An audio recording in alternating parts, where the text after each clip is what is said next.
We're good. All right. Hey, y'all. Hey. Hey, everyone. Thank y'all for coming in. We're going to wait a few minutes for some people to come in and we getting situated over here. Listen, I'm trying to make it tonight. I'm trying to make it because, y'all, I'm so sleepy I can slap myself. I am so freaking sleepy. Like, the Sandman is beating me up right now. He really is tearing my tail to pieces. Like, I am just real dog tired right now.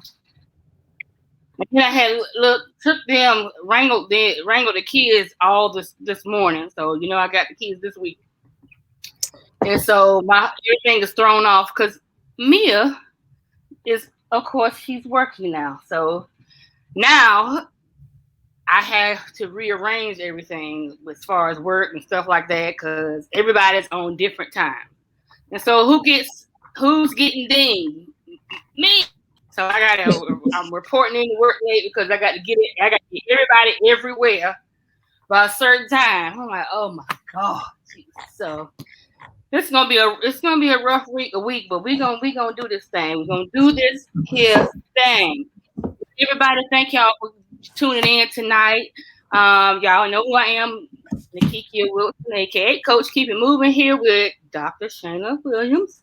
And Hello.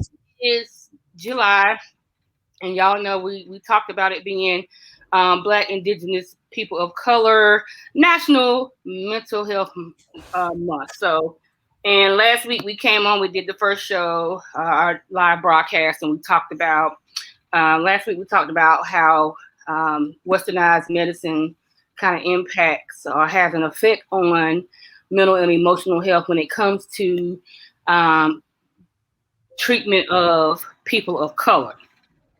So we kind of went over that.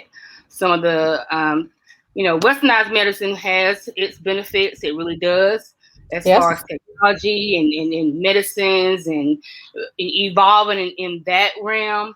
But it doesn't really have enough evidence-based information when it comes to mental and emotional health treatment for people of color. And so that is something we need to continue to work on and get through and push for because unfortunately, we kind of require a different type of approach. That, and Kelly used this term, that cookie cutter treatment is not, you can't use that type of treatment with everybody because people have different beliefs, morals, and values. Um, people of color, kind of have their own types of traditions and um, own types of rituals and things that they do. A lot of people of color practice holistic type um, treatments to heal ailments and things like that. So mental health wouldn't be any different. Um, of course, we talked about how insurance doesn't necessarily cover those non-traditional, non-medical treatments for any type of care. That's some other thing, something else we need to kind of push for. So this week, I kind of want to concentrate on talking about cultural, self-directed, and community care practices, how that impacts people of color and their mental health, and some of the things that we do to work through some of the challenges that we have. Um, so, some information that I have, and I all the information that I'm sharing with you, you can find yourself. Mental Health America, NAMI. You can go to the come on, help me out, Shannon, because my brain, I'm sleepy now. I'm sleepy. The You can go to the NAMI site. You also can go to the National Mental Health site, yes, NIMH. yes. Um, and it's kind of borderline hilarious. Look, I am. I'm like I said. I'm trying. Because most nights I get insomnia. I don't really get a whole lot of sleep. Like the other night. What you was it Sunday? You called? Was it Sunday you called me? I had been up all night. Yeah, it Mhm. was Sunday morning. She was like, "Are you up for real?" Yeah, I wasn't able to sleep. So yeah, I have my bouts with insomnia, and of course now it's catching up with me. But I'm gonna make it. I'm gonna make it, y'all. I'm gonna make it. So y'all make sure y'all type in your questions. Make sure you participate, because otherwise y'all might see me over here like here. And Shane will be doing our talking. But I really feel like this is an important topic, and I wanted to, kind of share a few things with y'all tonight. So again, we're going to talk about cultural, self-directed, and community care practices. So one of the first things I'm going to talk about is cultural-based practices, that refers to the practices that are embedded in cultures, and they're passed down from one generation to the next generation, and they actually kind of help with resiliency and healing. Mm-hmm. Some examples of what the community cultural based practices would be things like kind of how we the kind of foods we might decide to eat. We sometimes we'll fast, we'll cut, what they say, turn the plate over, fasting, meditation, those types of things. So that includes, like I'm saying, healing and prayer. And that's the practice where we come together to provide support, and we kind of help each other out in that regard. Historically focuses on indigenous practices and communal bonding. Yep. So that's one of the examples that we have. I know the young lady that the young lady that started doing my hair, me and the girls who started our locks. Bree is, when I say vegan, all natural, very holistic, very out in nature. She just had this healing circle where they were out in nature. They pitch tents and all kinds of stuff. And when I say everything natural, there is nothing processed that she uses. Her children, po babies, will never know what a piece of chicken tastes like, because no meat, no none of that. I thought I saw on her page where she made like, she has I think her baby the youngest one may be 4 months now, I think. But yeah, she won't never know what a piece of chicken tastes like either. French fries, none of that. None of that. They don't play those games. So those are some things that that's some stuff that she does that help. That's part of her self-care. I know she and I both have autoimmune issues, but because of her, the way that she practices and her self-care and her regimen, she has not had any issues at all. I'll say she's healthy as a horse, but she might be healthier than a horse. Okay. But those are some of the examples of the cultural things that people of color do. And believe it or not, those are some of the traditions that we used to that are part of our culture that we don't necessarily practice as a whole. We are more westernized than anything. So when it's like looking at, I pick on her a lot about being vegan. I'm like, I need me a piece of chicken. But the problem is, the processed foods and stuff that we eat really isn't good for our bodies, let alone our mental and emotional health. It's, been researched that some of the stuff that we're eating does affect our moods and how we feel, whether we're feeling more tired or feeling groggy, or like caffeine. God knows, now I'm at the point where caffeine, chocolate, as soon as I love Reese's Pieces, honey. Reese's Pieces is my thing, chocolate and peanut butter. But soon as I put that in my mouth, Minutes later, I'm in full flash. I'm about to spontaneously combust, like from the inside, Ooh. like I'm about to explode from heat and sweat. Just from, I'm like, dang, I just ate a piece of Reese's Cup. Why am I about to burn up? But those are the types of effects that, the different foods that we eat, things that we put, the stuff that we put in our body that really isn't good for us and can affect our mental and emotional health. What you have something to say about that? I mean, I've known some patients that have gone from eating processed foods. I mean, even myself, I've tried a new exercise regimen or a new food regimen. So, like, there's some pork I'll try to eat, and every time I eat it, I feel like there's this kind of drained, tired feeling. Mm-hmm.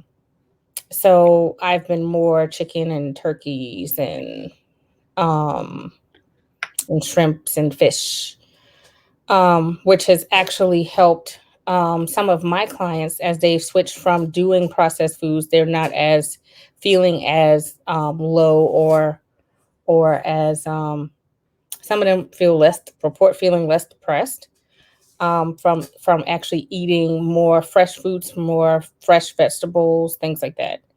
Um, but of course, if you are a part of a certain culture, sometimes that's not something that is highly favorable because you can't like insult your family. So I know for some folks, um, they'll try to be vegan, but it is kind of modified based on whatever culture they're a part of. Yeah, I And you know what I'm our folks vegan, I'm you vegan. What interested. you mean you vegan? Yeah, you don't eat like all you eat is grass and seaweed Grass. and you just eat rabbit food, My dad calls it But rabbit food. but you know what I mean. But really, I mean, if we research and we're going to be having a broadcast with Benita, who's going to kind of go through um some of the traditional things that we've lost, that when we were brought over here enslaved, some of the cultural traditions and things that we would do as a culture to heal or to treat ailments, we don't necessarily do that now because those things that we were doing were stripped away when we were brought here. So she's going to talk to us about the benefits of our identity and getting back to some of those traditional things that we've lost and learn them and see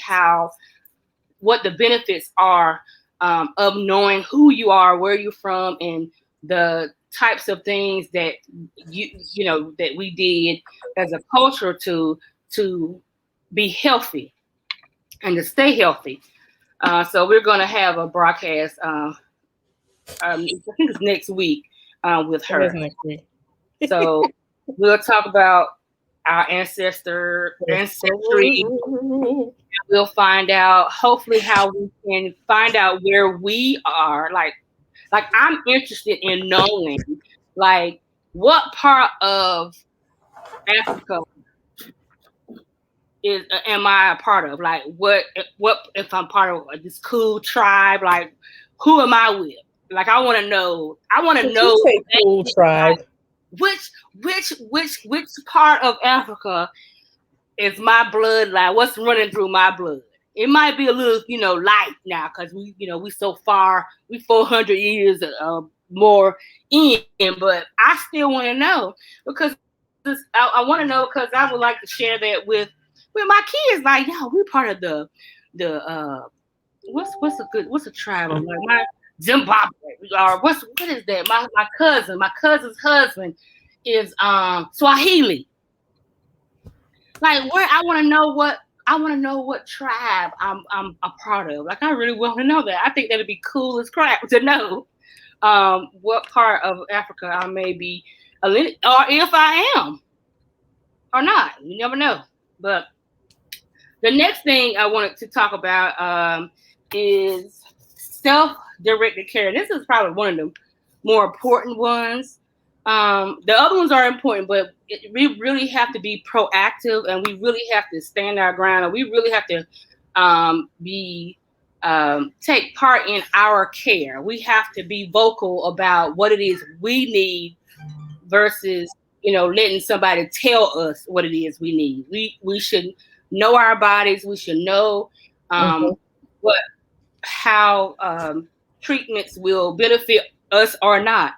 And this refers to the innovative practice that emphasizes that people with mental health or people who have substance use issues, they're taking or making decisions in their care. A lot of times, you can go into a doctor's office, and I've witnessed this myself, and I had to say, hold up, you're not going to tell me how I feel. I'm telling you how I feel. I'm telling you what I need. Don't you try to tell me what I need or what I don't need. When you know what I mean? Like the doctor was trying to take over the appointment. Like, I'm here for you to help me, and you should be. It's a privilege for me to be here for you to help me, but you're not here to tell me based on your bias or your whatever stereotypical thoughts you may have. You're here. You need to listen to my individual needs, my individual situation, and not look at me like you're looking at everybody else based on your personal perceptions. And a lot of times, and that's kind of like somebody saying, like one of our users were saying, that they went back to like vegetarian eating like 3 to 5 days a week, and some people will say, well, hey, your iron's low, you need to eat more protein, or you need to do this, or you need to do that, versus suggesting like maybe a vegan option that would be like, their alternative for that extra protein that they may need, or that extra iron that they may need. Or like, there are some good foods that kind of give people like a boost of energy. Or there are some people that, if you have anxiety, like a Red Bull is not a good thing for you. And so sometimes I think with certain providers, it's hard for them to get away from kind of that Western medicine where they are like, oh, well, these are my suggestions. Mm-hmm. And it's like, like, that's nice, but like, no, we're not going to do that. This is what I want to, try. This is what I want to do. These are some things that, like I want to try tofu, or do you have other options? Oh gosh. Sorry. I'm trying. Oh God, dog is so. Ugh. It's the texture of it. It's the texture of it. I'm sorry for the face, y'all, but this is how I feel when I.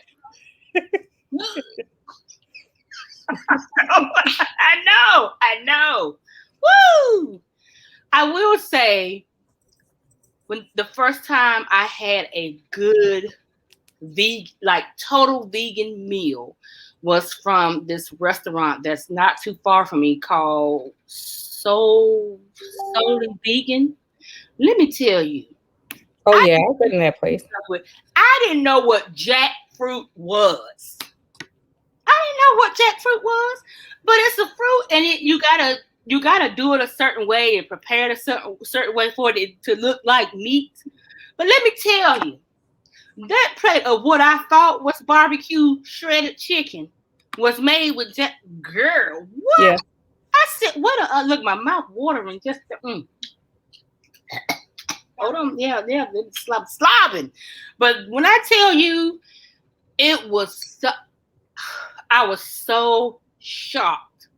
I'm like, okay, well, if I can get my food to taste like this all the time, I may be able to, I can handle it. But guess what the problem is? Somebody don't like to cook.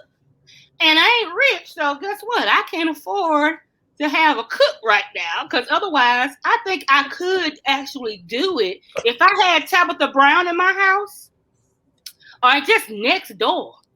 I'm like, okay, I may be able to handle it. I may be able to handle it, but otherwise, it's you really have to have the mindset. You really have to, like, you know what? I'm doing this. I'm sacrificing. I'm doing this. But my mindset, I'm gonna tell you the truth right now. My mindset ain't even close. Like, give me a drumstick, a thigh, put this slap that between some bread. See, I don't want to be healthy, but I do, y'all. I really do. I really do. But the truth is, there are some, foods that do affect, your mental and emotional health, and you really do need to be careful. Just like Doc said, there a red, like, people in anxiety really drink red. Like, I wouldn't dare drink a Red Bull, like, or even take one of those 5-hour energy. Girl, what? Explain what that does to someone who has anxiety. Like, what does that look? So Red Bull is like a stimulant. And so what it does is it overstimulates your body. And what happens is that when your body gets stimulated, everything speeds up.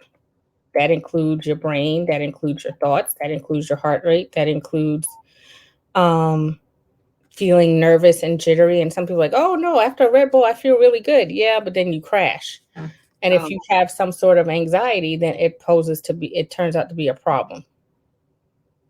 Mm-hmm. Because you're going to feel that anxiety with the Red Bull. So it's going to intensify those feelings of anxiousness. And Lord knows, don't have, be panicked with it. It's probably, yeah.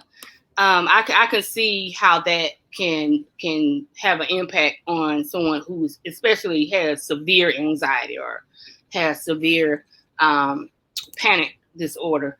So yeah, I know, I wouldn't, and I take Adderall. Oh, you definitely don't need a Red Bull. Yes, ma'am. No Red Bulls for you. Let me tell you what, and I know that's fact because I had, and I don't drink soda like that. Like, I'm not a big soda drinker, but when I have a soda, I like to have a Mountain Dew. It's something about and I like it really cold with like icy and when you drink it, it burned it, like it'd be about to scorch the back of your throat. That's how you know it's good. But a person in my condition, I would say, and Adderall and Mountain Dew, I thought my heart was going to jump out my chest, slap the damn hell out of me. Like, what did you just do? Like, are you trying to kill yourself? Like, no.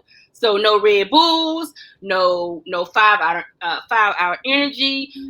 You probably should not drink coffee, like caffeinated coffee. So anything like sugary or any type of like caffeinated drinks, you really need to stay away from, because all of a sudden it gives you like a big mood boost, and then like before you know it, you're tired and feeling just really tired and just like wasted almost. Yeah, like you just.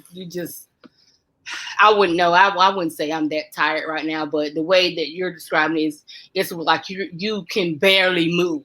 Like, you just like you're stuck. Mm-hmm. You can't move, you can't focus, you can't do nothing. You can't do anything. You just SOL pretty much. So, but I mean, so some people, we'll make like suggestions for them to like change their diet, like do things like more like probiotics, like different yogurts with probiotics in it, different fishes like salmon and sardines, and I don't like sardines. Oh, you don't like girl sardines? No, you've seen some, but yeah, I like sardines. Tay likes sardines too. They're so good, girl. Just nuke them a little bit, just a little bit. That means you would have to take them out of the can, but just nuke them just a little bit. And I like the ones with the hot sauce. Girl, you make my mouth. Maybe I need to finish go eat my dinner. Maybe that. I've been getting excited about food. See, when we were talking to someone, we were talking to someone in the group about being an emotional eater, right? Mm-hmm. I said this. I eat when I'm happy. I eat when I'm sad. I eat when I'm pissed. Just the very thought of good food just makes me just like, ooh, yeah. See, that's that fat girl mind. That's what I'm. I can't. Well, I mean, I just really enjoy good food. I just know I gotta, sometimes back away from the fork and put it down. So I kind of know my limit now. So, I do a lot more moving than I used to. But yeah, so self-directed care, really, people should have to be ready to be in control of your care. Be in control of, and that don't mean go in there and act like you know more than the doctor knows, but please have done your research. Go in, speak to your mental health care provider or any kind of provider, whatever you are being treated for. This goes across the board for treatment, mental health, physical health, whatever. You need to be proactive in your care, asking questions when you don't understand. Don't be ashamed to ask clarifying questions. Mm-hmm. If there's a medication that you feel that you want to try and may work for you, I mean, don't ask for the highest doses. Go in there, be reasonable. Work with the provider, not against the provider. And even if you got one that want to try to be a butthole, you just stand your ground and say, listen, I'm here because I need help. I would like for you to help me, but I'm not going to allow you to bully me into a situation. Like, for example, what if you go into the provider's office? You don't want to take, like for me, I do not want to have to take medication. I don't. I would prefer not to have to take Adderall. I would prefer not to even have to take my medications for MS, but I have to have it. I have to, because really, when I tell you my brain, what is it, the connections, like really, it's an imbalance there for real. I'm being just as honest as I can tell you. I am.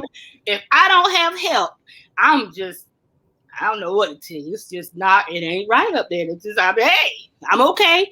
But I know that I have to take medication. I need it to help me function, to help me to be productive, to help me just do what I'm doing right now and feel good when I'm doing it. So, but there are a lot of people who don't necessarily require a medication. They may want a medication because many of the people who like really want it may be used to self-medicating with a whole bunch of alcohol or some type of recreational drug, or you know what I mean? So they go in thinking, if I take a pill, it'll make it all go away. Medication is not, look, me taking Adderall or whatever, it's not making anything go away. If I'm anxious about something, if I'm feeling some kind of way about something, me self-medicating is not going to make that situation any better. It's not going to make that situation go away. What's going to help it is actually addressing the issue by getting the help that you need, going to your provider, asking for suggestions, and working that way. Sometimes you can't just throw a pill at it. So if you go to the provider and you say, listen, I don't want to take a pill, I want to try this and that, and they try to make you take a pill, then maybe that provider is not for you. And Shannon, have you had any clients or patients who have come to you after have been under the care of another provider, saying that maybe they were being rude or biased, just kind of treated them in a way that just get out my office type thing? Take this pill. Yeah. Or like where they've been like, so I want you to try the following pills. even when a person says, "Hey, are there other alternatives to try?" Yeah, you always can change your diet, things like that. Hmm. But I've met like several folks where they've come from a provider and they've tried all these different medications. They're like, I just didn't like the way that they made me feel. I didn't like the way that um like one person, she was like, my anxiety, my anxiety went away somewhat, but then I felt like she was saying she felt like she was drowsy all the time, which then made her more depressed. And then she went back and was like, hey, I'm drowsy all the time, this, that, and the third. So then the provider gave her something different. And it was like, so then she was taking like a pill that made her less drowsy and less depressed, but then she still was sleepy. And she was just like, it's not working for me. And sometimes some providers, it's may not necessarily be like get out of my office, but it may be I'm not sure what I need to do with you. So it's like, let me slide you off with this, or Mm. um, let's try this medication. And then depending on where they go, sometimes some people end up at a primary care. Hmm. And no offense to primary care, because I don't treat diabetes. I don't know squat about diabetes. I don't plan on treating diabetes. Um, I don't. But because that's not my thing. That's not what I Right. specialize in. That's right. Exactly. So I leave that alone. Um, there are some times where some primary care providers are honestly, they're just trying to help. But then with certain meds, a person will go back and be like, hey, my depression's still there. They're like, you need to go see a psychiatrist. But by then they're so tarnished by all the different meds they tried that by the time they get to me, they're like, well, I don't want a pill. Okay, so what would you like? And this, in with that being said, it's good to start with a primary care provider.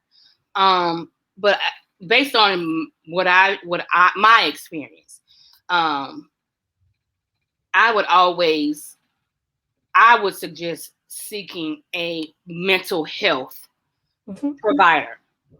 You may go to your primary care provider for suggestions for a mental health provider if you feel that you are experiencing some type of mental health challenge. But as far as being starting the treatment for mental health challenges, I mean, to each his own. But for me, I started looking for. I researched first. The know the difference between, and Shana, you can help me out with this one, with educating everybody about the difference between a psychologist and a psychiatrist. Because So some psychologists provide more therapies. A psychiatrist is more of a medical doctor, um, where they are able to prescribe meds, provide therapies. They may have admitting privileges to hospitals. Um, some psychologists can prescribe meds. That's kind of like not their right, um, necessarily their thing. They're more about therapies and meditations and different consultations, things like that. Um, some people will start with a psychologist and usually end up when they have to get medications. If their psychologist does not prescribe, then it is, I mean, there's so many different categories. So, like, you have like a psychologist, you have a therapist, you have a psychotherapist, you mm-hmm. have psychoanalyst. Um, but bottom line, your psychiatrists have a medical degree. That's the main difference between them and psychologist. Um, but a psychologist also, they both specialize in like the study of behaviors and mental processes. Um, and so they can diagnose, they can treat mental health disorders. They do more psychotherapy, talk therapies. Um, hmm. And that's where I started. I started with when I started my journey shortly after I was diagnosed with MS, I started having Mhm. more issues dealing with my emotions. I didn't know at the time that I was having really bad panic attacks, and that me being upset and angry was part of me being anxious. I mean, I didn't know that at the time. So I started going to, because I think I tell y'all know about my situation of why I start really saying, look, I need to go live across somebody's couch because I almost killed my kids and my husband at the time. I'm like, wait a minute. So I knew I had to go listen, I make it sound funny now, but when you're going through that, it is the scariest ever. It's scary because my babies were young, and Michael at the time, the hell? I remember the look on his face. What the hell? But we didn't know what was going on. I didn't know what was going on. All I know is like, it's time for you to go get help. It's time for you to do something. Something else is wrong. So I went to a psychologist first. Near our That's home. where some people start. Yeah. And I started with her. I went through a couple sessions, and she was like, I think you need to go see a psychiatrist. Like, she wanted me to be diagnosed. Because she was like, ooh. Well, she actually wanted you to have meds. She could have diagnosed you. Right. You, whoa. So I will never forget her name. I call her Miss Bonnie. She was a white lady. And she listened, and she was like everything. I mean, I can tell when I'm looking back, because she was really tuning in to what I was saying, my body language, like me fidgeting and me talking about different things. She says, it's a lot. You have a lot going on. And she said, one of the first things she says, do you realize you have PTSD? I said, but I went in the military. She said, baby, well, you don't have to have gone in the military to have PTSD. You've got some trauma that you are dealing with. Now, a psychiatrist may send you back to that psychologist for the therapy. Oh, she was like, continue. Oh, she said continue therapy, and I did. But as I researched and things like that, I went back to the psychologist for a couple more sessions, but she wasn't for me. She just wasn't for me. The vibe was not. And so I started doing a little bit more research, and I'm like, dang, it's not a lot of folk like us who can understand my situations. How I grew up, the background or whatever. She just was not culturally sound. That was my first experience with someone who really was not that understanding what it meant to be Black, understanding what it meant to be a Black woman, understanding it was like some of the stuff I said went over her head. I'm like, ooh. And so that was my first. Hard to do therapy when you got to start explaining stuff. Yeah, like, what does that mean? What? You know? Oh, let me find somebody who can help. She don't even know what I'm talking about. Because in all fairness, wow, I mean, she comes from a different place. The language, some of the language that we use, some of the slang that we use. And I know I went in there speaking some Ebonics. I know I did. So I know she was like, what?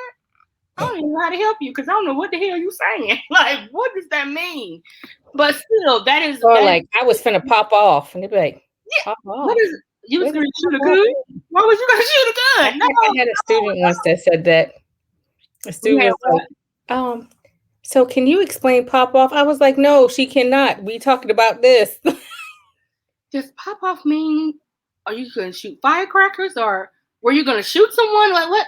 Oh, exactly. Give you your payback. Exactly. Oh, Lord have mercy. She gonna put in my chart that I was trying to kill somebody. And that's not what that means. And in all seriousness, that's why it's important to make sure that the person, and it don't necessarily have to be Black or brown, listen, because it ain't many of us in the field yet.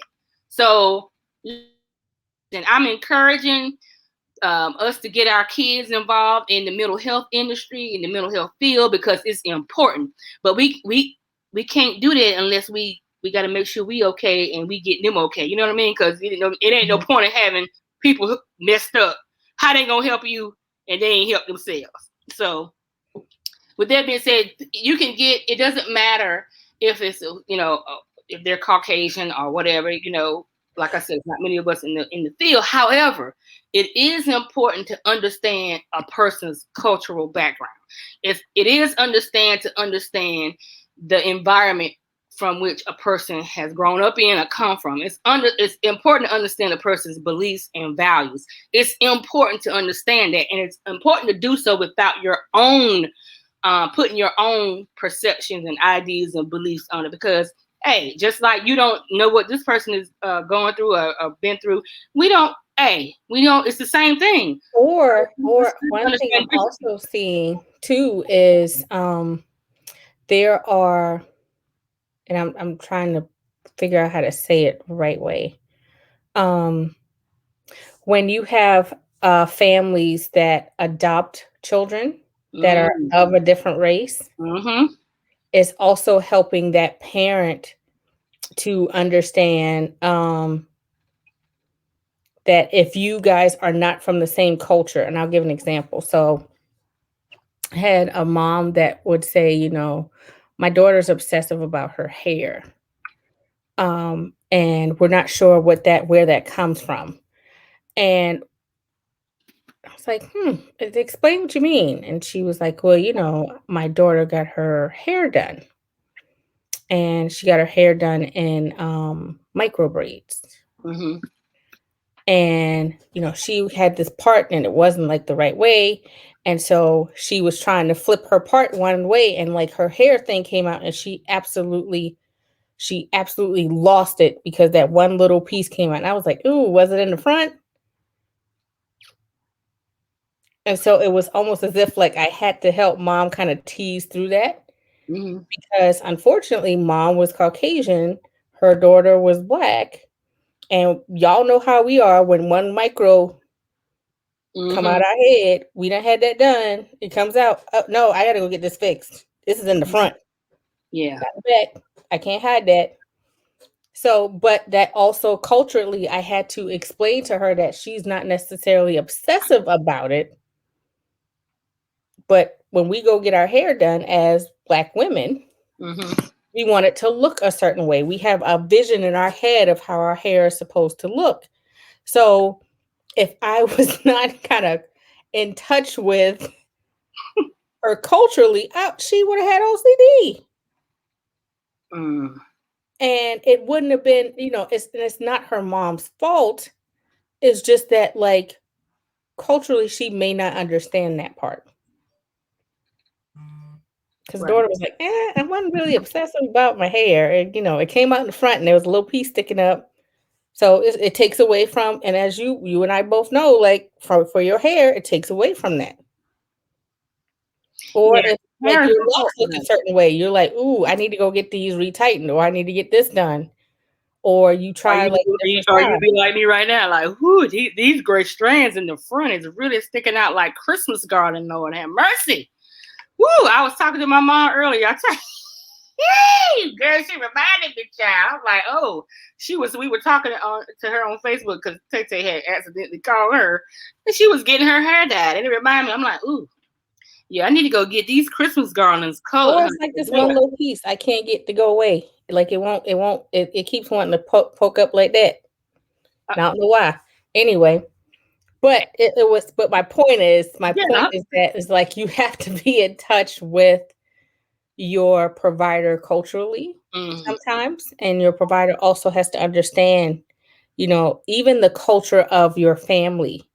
Like some families, they may have 4 sets of parents. So they may have like a mom and a dad, and then they may have a mom and a mom. And today there's more of the non-traditional, or two dads, and you have to be able, as a provider, to be able to treat everyone where they are culturally, not just like race, but also their preference. Yep. And it's important. Otherwise, it's kind of defeating the purpose of going to get treatment. I had one person in the group said, "Give me my give me my copay back." Give me my copay back. Like you paying a copay, and she thinking like, I mean, I've told you this story before. Went to a therapist, and she was like, I bet it's so hard for you growing up in just the rough side of the neighborhoods, and and things happen, when you're sexually assaulted in those types of neighborhoods. What type of neighborhood? Who are you talking about? I didn't say nothing about my neighborhood. I was just And she was like, "Oh, well, when you grow, I'm sure you're African American and you just grew up, with one mom." I said, "Oh, those are the types of Those are the. I was like, look, lady, I always assume, yeah. I have two parents. I live in the suburbs. I don't know jack about gunshots, so I'm not sure where you coming from with that. But I'm sorry, I was with her. I was like, hey, can I Mom, we done." And she was like, "You got like 30 minutes left." I said, "No, I don't. I got to go get back to the gunshots." Right. But that's it was a bad assumption, because she should have just probed more, asked more. I would just ask me questions, because you have to ask questions. Like you say, when you start your sessions off, you say, "Listen." Listen, Linda. Listen, Linda, Lucy, Barbara, Shirley. Listen. I'm going to ask you questions that are going to get all up in your business. That is going to be the only way I am going to be able to understand who you are, how you are, and what has influenced your behaviors, your thoughts. Yeah. So I'm going to ask questions. You may not like the questions, but if you want this help, you're going to have to help me help you by answering these get all up in your business type of questions. Now, for example, give me a question that would give me a question you would ask. Okay, I'm coming in your office. I need help, Shana. I need help. I'm not right. Something going on. And you say to me, I need for you to tell me about your childhood, what that was like. How did you grow up? Where did you grow up? Who did you grow up with? Well, what does that have to do with you helping me with my mental health? What does that got to do with anything? I have to understand where you came from, what your childhood was like.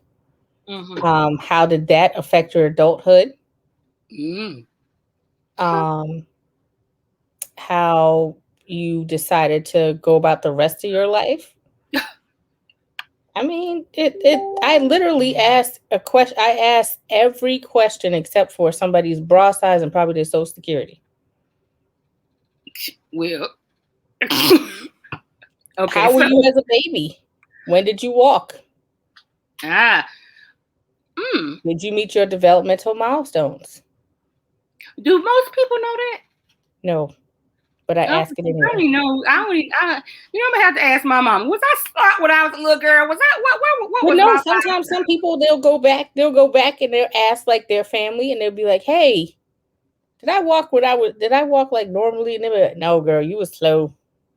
They'll be like, "Did you know my mama told me I was slow? And I didn't get myself together, and I didn't walk till I was like 2, and I wasn't potty trained till I was like 5." And I was like, "Oh, okay." So could that really have anything to do with a person's mental? Okay. Each thing. So what people don't realize is that sometimes all the little things connect to the biggest thing. So it could be one event that happened in your childhood that you got traumatized by, that you never really got over, that kind of went into your adulthood. And then maybe you're potentially coming in because something happened in your adulthood to trigger whatever memory of that childhood event that happened that was so traumatic that now you're like, ooh, I don't know where that feeling came from. I need some help. Okay. But I have to be able to be in touch with you culturally, that also to know that just because a woman comes in angry, it doesn't mean that she is necessarily angry. It may mean that she is anxious. She may be passionate about something. That just may be just the way that she talks. There are some people that I ask even this question: do you always talk fast? So it's, oh yeah, yeah, yeah. I always talk fast. Yeah, I always talk this way. Da, da, da, da. Because for some people, it's like, ooh, she might have some mania going on. But no, if she normally talks that fast, then that may not be anything. But I've seen some people be like, oh, well, she's just such an angry black woman. Well, how you know that? She ranted the whole Makes her session. angry. She ranted the whole session. Well, if she ranted, who was it about? Was it about, like, her mom that is toxic, that doesn't really help her with her daughter and leeches off of her? Is it about the fact that maybe her father wasn't in her life and her father's now trying to be a part of her life? But how does ranting But that's not being in equate touch to being culturally. angry? And That's the thing. You have to decide between, white folks. as a provider, I have to decide then, are you ranting or are you venting? And if you're venting, are you venting because you're trying to get it out? Are you ranting because you're trying to get it out and you're frustrated? Or is there something really going on there? Yeah, for me, ranting. Okay, when you say ranting, I the term for me comes up as dumping. Like, you're just dumping all your crap on me. You just and not really in a healthy way. Venting is, of course, the opposite, where you're sharing information, you're just trying to get it out. So the goal is to get you to venting. Right. So if you start out ranting, the goal of our sessions is to get you to the point where you don't come into therapy and just basically vomit. Verbally vomit. Either come in and start to process angry. But either way doesn't mean that you're angry necessarily. No, not necessarily. I mean, you could be, but culturally, I could come at you. So, like, culturally, we talk about this all the time. So, like, for instance, let's take our jobs. You could go on your job and I could be like, somebody could piss you off. You'd be like, look, so and so, I ain't here for it today. Like, that's not what I'm here for. Like, this is not what I'm finna do. And you ain't finna get on my nerves today because I ain't come here to work. And they'd be like, ooh, Lord, she real angry. Versus if I look like the same person, I'm like, okay, so you're not finna get on my nerves right now. I'm gonna walk away from you and you're gonna have a blessed day. That is more scary to people than me ranting.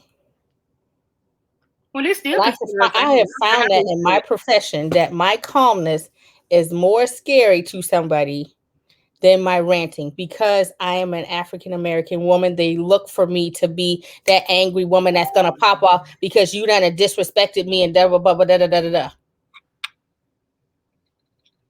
And it's like, man, come on. And you're right. Now it's better, but people are used to me being like, and you know what I mean? Like, for real. Like, I would just, what we say earlier, pop off, like neck about to roll, slap down the street off my neck, and just, and I'm naturally loud anyway. Oh, Lord. So, I mean, even when I'm calm, I just naturally talk. Like, I don't need a microphone I could be in a very big building. I could just, hey, can everybody hear me? Yeah. I mean, I naturally talk loud. But it doesn't mean I'm angry. It doesn't mean I'm upset. Now, when I get if you know me, which I understand, you probably have to know me, to know when I'm being very passionate and I'm meaning and feeling what I'm saying, versus when I'm mad.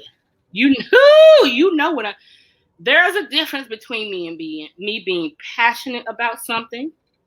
It might even be hurting or sadness versus me being angry. It's two different things. Dr. Jekyll and Mr. Hyde. If you know me, when, even if I'm doing this right here, I express myself. I talk with my hands. Even like now, what am I doing? I'm using my hands. But it doesn't mean I'm angry. It doesn't mean I'm upset. It just means I talk with my hands. But people will, even if I'm calm, like if you know me, you know, okay, she's just passionate about what she said. She ain't mad. Oh, she's not mad yet. You will know when she's angry. You'll know. Or even with, well, you know, sometimes with women, like if we're not as soft as they think we should be. Ain't nothing soft about me but my booty. Sorry. Just saying. There's nothing like I'm working on. I've gotten a whole lot better with my approach. I've gotten a whole lot better with how I'm working on my facial expressions. That's still a hard thing for me to do. Like I can say nothing at all, and I can be listening to you, and I'm like, my whole face. I mean, I'm silent, but you know, like she ain't feeling like nothing I'm saying, or she just knows something in the milk ain't clean, or some bullshit going on. Like you can tell you could probably tell what I want to say, what I'm thinking, just in my silence, and my face be all tore up, nostrils don't spread clean across my face, you know. But that still doesn't mean I'm just like, oh, mm-hmm. All right. But like I said, I'm working on softening my approach, working on softening up so when people approach me, I'm not automatically, you know, like what you get ready to say. Like what you know what I mean? Because it's a defense mechanism. Because people take me the wrong way, and I realize I've had to learn that it's because my face, I don't know. Do I have a resting bitch face or something? I don't know. Do I? I don't know. I'm wondering. Y'all, if y'all in the comments, look, do I? I'm gonna rest my face. Hold on. Let me rest my face real quick. Yeah, no. Is that a resting bitch face? Yeah. No, it is not. They will agree with me. Yes, it is. Oh, now I can't help it then. Then that means you're gonna have to do something about how you feel about me, because what am I gonna do? Botox just so I can look like I'm walking around like that's creepy. That's creepy. I don't know how else to make people feel safe then. Otherwise, because I mean I can't. Oh gosh. I mean, just because my face is, I'm not angry. You can say hello. I don't bite. I mean, unless you want me to, but I'm just saying. I mean, I'm just, you know, hey, but like we were saying, the point of all that is to just make sure that when you're practicing self-directed care, that you have some autonomy, that you know that it's okay to have some autonomy. Going in knowing what it is you really say. Like, I mean, I've had some folks be like, because I'll ask them, like, what does it look like when you're angry? Oh, you want to ask me that? I mean, I think. I'm like, you sure you want to know what it looked like? Let me call my mama on the phone. Let me demonstrate. I can call my mom on the phone, and when you want to know when I'm angry, I'm gonna just put her on the phone. That is her.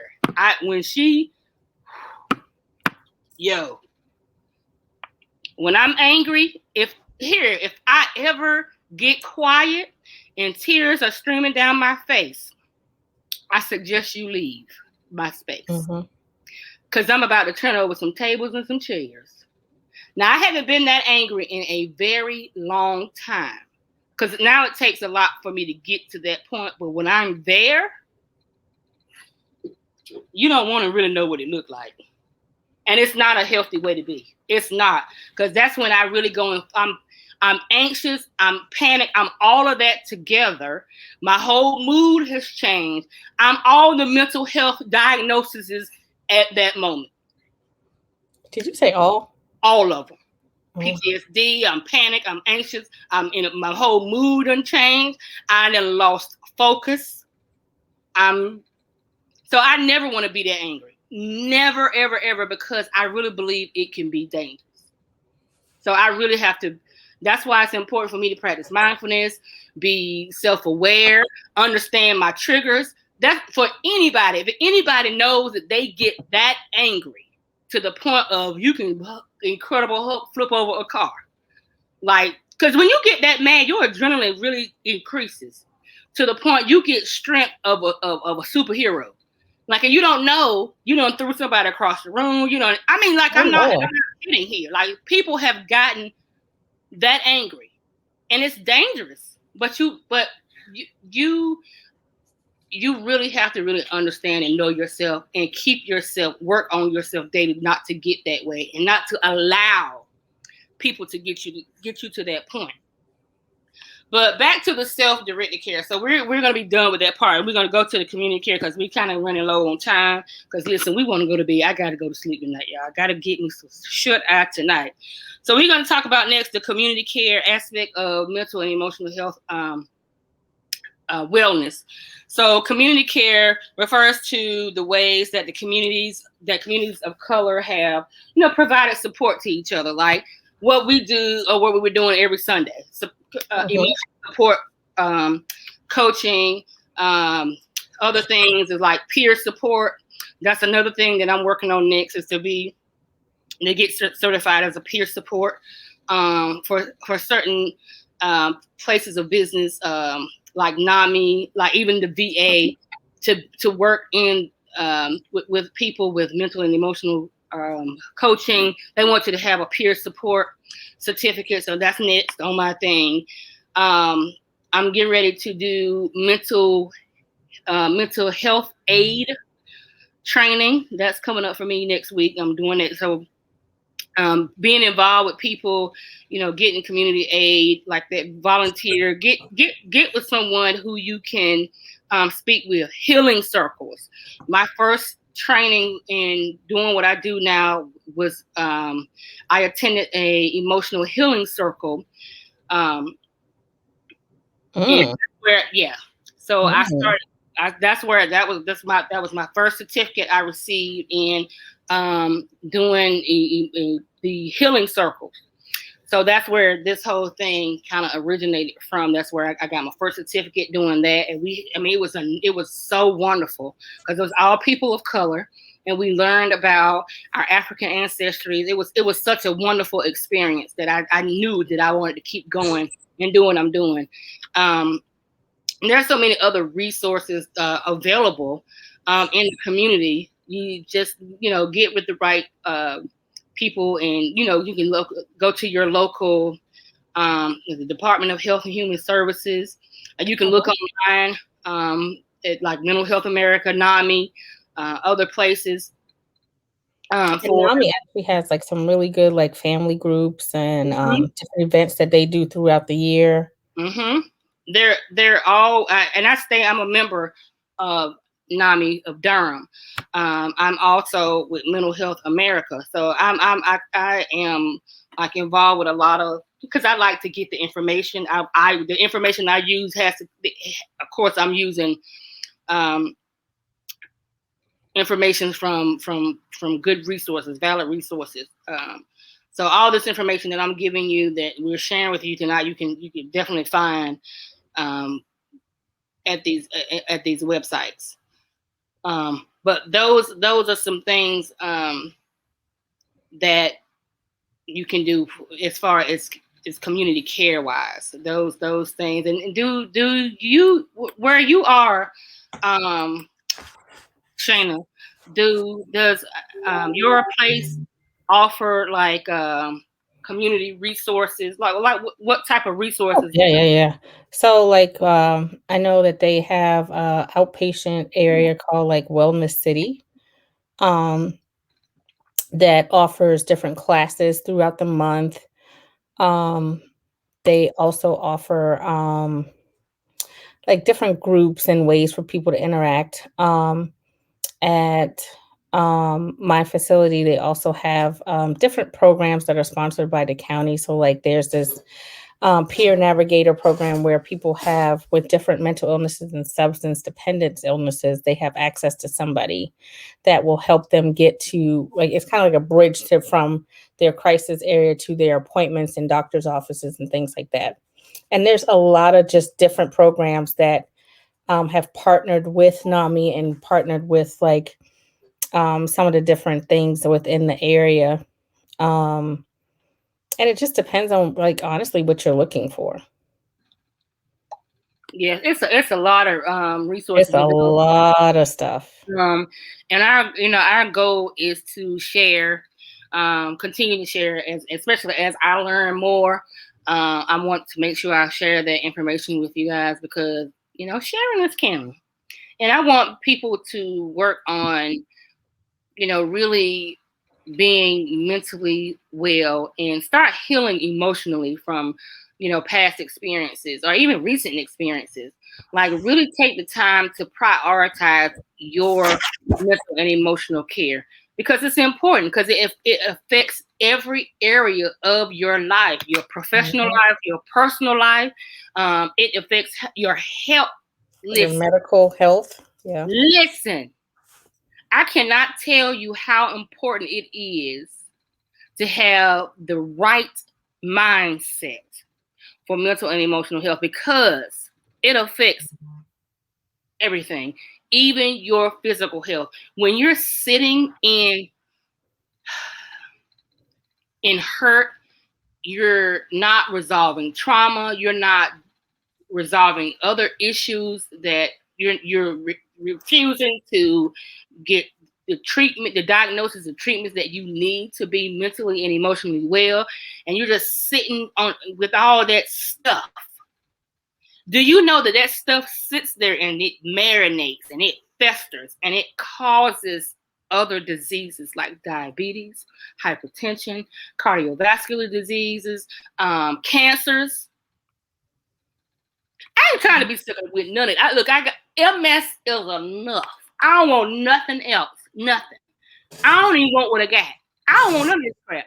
Listen, so I daggone ain't gonna sit around, honey. You gonna always know I am. Listen, I'm not saying it's easy, but it is time to have conversations. It's time to Mhm. learn how to be self-aware. It's time to learn how to practice self-control.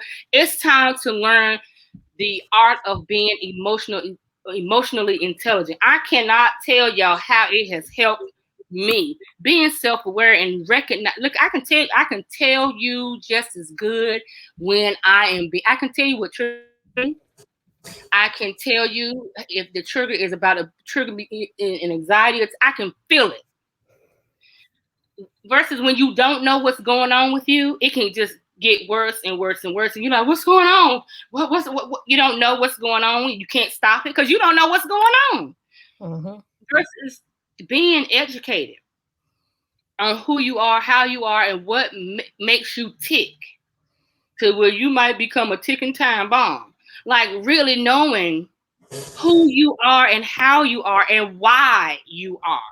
Not Mhm. placing blame, but being accountable for healing so that you can be a better person for yourself and then those around you. Because I'm telling you, it's made a world of difference just for me going through this journey. It's improved my life a whole lot. Like, I'm somewhat, I still got the same kind of personality, but the way I handle things, the way I express myself, when I'm not feeling well, is different Mhm. from when I didn't know. When you become aware, you become responsible. If you want to heal, you can. You just have to put in the work. You have to put in the work. Period. Point blank. So we'll be back next week. I'm going to reach out to Benita because next week we want to talk about ancestry and how our having knowing Mhm. our identity and understanding who we are and where we're from and what our people used to do, and just getting that information and how it has played a role in our mental and emotional health. Good, bad, and indifferent. We're gonna be talking about that. I'm excited because I want to really find out. Like I said earlier, I want to know what part of the continent my blood is from. Like, I want to know. I'm interested just in that part. Okay, I'm interested in all of it, but that right there is like my real. I really want to know because y'all know I do. I'm always on mental and emotional health. Every week I'm always on it. So that little piece of information would be a little extra for me. It's interesting to know and find that. So if y'all want to know, look, come on and get this information that we're sharing. Shayla, you got anything you want to share with the good people? Just make sure as you start to like do your work and get involved and start to address your mental health, that you also become an advocate for the type of care that you want to have. Yeah, you have to be very important. And not allowing somebody to tell you who and how to be, especially with your care. Like, understand how the care will affect you. Understand what will and won't work for you. Understanding you can try certain things, but if it's not working, don't be afraid to say this is not working. Mm-hmm. Don't be afraid to voice what it is you need to feel better. Don't be afraid of it. And don't let anybody, no provider, intimidate you into trying or not trying what it is you feel you need for your own health. Period, point blank. You have control. Practice your autonomy. You have that right. Because this is your mind. This is your body. This is your spirit. So when you have to be involved and let them know up front, I'm not here to play games with you. I really want help, but you really have to be proactive. You have to take part in your care. Don't hand it all over to the doctor. Be proactive in your care. Always, any care, mental or physical. Be proactive. Understand you might not be able to say the medications. A lot of medications I can't pronounce, but know what it is. At least have the spelling of it. Know what it is that's going in your body. Know how it affects you. Listen, really, it's important. I have so many people coming into just the saying, I need my medication for my hypertension. What's the name of it? I don't know. They just gave it to me. It's the pink one. It's a little pink pill. No, this one is blue and it's got white stripe. Bruh, what? You don't know what I'm talking about? No. When I ain't in my chart, yeah, along with 12 other medications. Well, they didn't be mad at me because I don't know what it is. Why don't you know what you're taking? But the thing for me is they just pick up medication and put it in their mouth. They don't know. The doctor said it's for my cholesterol. Okay. But you don't know the name of it. Yeah, I just know I take one pill a day. How much of it do you take? I don't know. What? You don't even know how much. You see how my face just tore up right there? See, I gotta stop. I gotta work on the face. Because that's how I be looking at it. What? Well, you don't know what? You don't even know how much of it you take? All I know is I take one pill a day. Oh my God, Jesus. No, they be like legitly mad at me. It's the green one, the green and white one. Do you know how many meds? You know how many green pills there is? Green like the Incredible Hulk or green like a lion? What? I mean, what? And it's shaped like it's a square. No, it's an oval. No, it's real round. Like, what? No, that's not going to help me.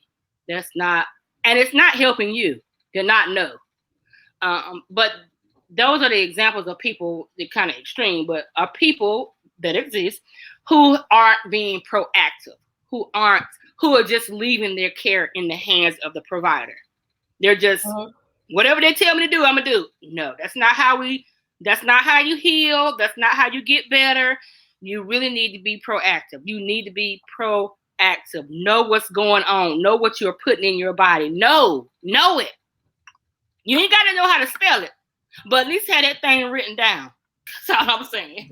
But anyway, y'all, we appreciate y'all joining and tuning in tonight. We're going to kind of end it a little early. And we are looking forward to next week. We got a few other things that we need to get done before we hit the sack tonight. I know, Shanda, you got some work that you need to do. I have, even though I really want to go to bed. God knows I want to go to bed so badly. I want to shower and just lay my head on the pillow. However, Kim says work has to get done. And so I'm going to do a little bit of that probably for the next hour, and then I'm going to go to bed. But y'all, thank y'all for joining. We look forward to speaking to y'all next week. Make sure you leave some questions in the comments area if you have some suggestions of types of shows that you would like for us to do. We always, it's serious, but we're gonna try to keep it funny. At least I know I am. I always try to make it fun to be here, and to learn something. But Shayna, thank you for joining, Doc. I appreciate your time, and y'all, until next time, no matter what, keep it moving. Peace. Look at, really? See what I'm saying? Get your big, just go.